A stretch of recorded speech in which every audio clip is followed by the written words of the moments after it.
సాధనాలు. సమూయేలు ప్రవక్త బాలుడుగా ఉన్నప్పుడే దేవుడు అతనితో మాట్లాడాడు.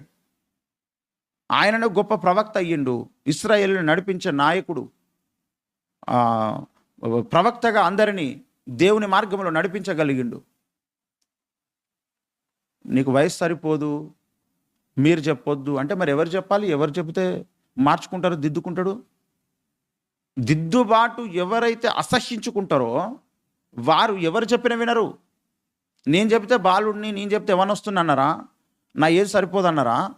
పెద్దవాళ్ళు చెప్తే కూడా వినరు. పెద్దవాళ్ళు ఎంతోమంది చెప్తున్నారు కదా, ఎందుకు వినడం లేదు? మరి సిస్టమ్ దెబ్బతిన్నది.